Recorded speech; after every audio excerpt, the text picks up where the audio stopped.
కరీంనగర్లో మరోసారి టెన్షన్ వాతావరణం కంటిన్యూ అవుతోంది. 2 రోజుల క్రితం బీజేపీ బీఆర్ఎస్ నేతల కామెంట్స్, మాజీ మంత్రి BRS MLA Gangula camp office దాడి ఎపిసోడ్ తో టెన్షన్ వాతావరణం కొనసాగుతోంది.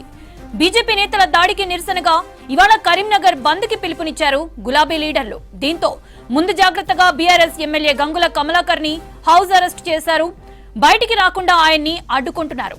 గంగుల హౌస్ అరెస్ట్ విషయం తెలుసుకుని ఆయన ఇంటికి భారీగా చేరుకున్నారు బీఆర్ఎస్ కార్యకర్తలు, నేతలు. వీరిని పోలీసులు అడ్డుకోవడంతో తీవ్ర ఉద్రిక్త వాతావరణం ఏర్పడింది. కొందరు బీఆర్ఎస్ నేతలను అరెస్టు చేసి వివిధ స్టేషన్లకు తరలించారు పోలీసులు. మరోవైపు మాజీ ఎమ్మెల్యే సుంకే రవిశంకర్ ని అరెస్టు చేశారు. గంగుల మద్దతుగా కరీంనగర్ బయలుదేరిన ఆయన్ని అడ్డుకున్నారు.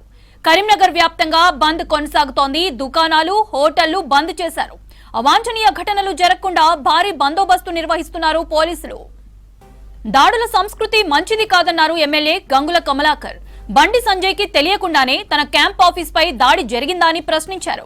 విమర్శలపై అన్ని పార్టీలు సంయమనం పాటించాలన్నారు. వ్యక్తిగత విమర్శలు ఎవరు చేసినా తప్పేనన్నారు గంగుల. తనను అడ్డుకునేందుకు 500 మంది పోలీసులను పెట్టారని చెప్పారు.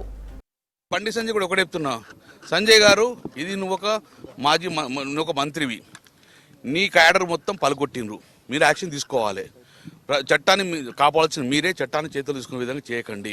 ఒకవేళ మీకు తెలియక జరిగిందని మీరు అంటుకుంటా, మీరు డెఫినెట్గా వాళ్ళ యాక్షన్ తీసుకోండి, పునరావృతం కాకూడుకోండి. ప్రజల ఆస్తుల రక్షణ కల్పించేది మీరే, కానీ ప్రజల ఆస్తులే ధ్వంసం చేస్తుంటే మీరు చూస్తూ ఊరుకోకుండా అని చెప్పి నేను కూడా చెప్పడం జరుగుతుంది. 100% బండి మీరు బయట ఉండి సక్సెస్ అవుతుంది. మేము ఇక్కడ ఉన్నా కూడా బంధు స్వచ్ఛంగా పాటిస్తారు. ఎందుకంటే బంధువు వాళ్ళు నేను కూడా నాకు చెప్పారు, ఇవాళ ఎమ్మెల్యే ఆఫీస్ దాడి చేశారు, రేపు మాంసం దాడి చేస్తారు కదా, మా మాస్టర్కి ఎవరు రక్షణ. కాబట్టి డెఫినెట్గా ప్రభుత్వం కళ్ళు తెరవాలంటే మేము బంద్ పాటిస్తుంది. అల్టిమేట్గా రేపు రాబోయే కాలంలో అధికారం మాకేస్తారు కాబట్టి మమ్మల్ని టార్గెట్ చేస్తారు.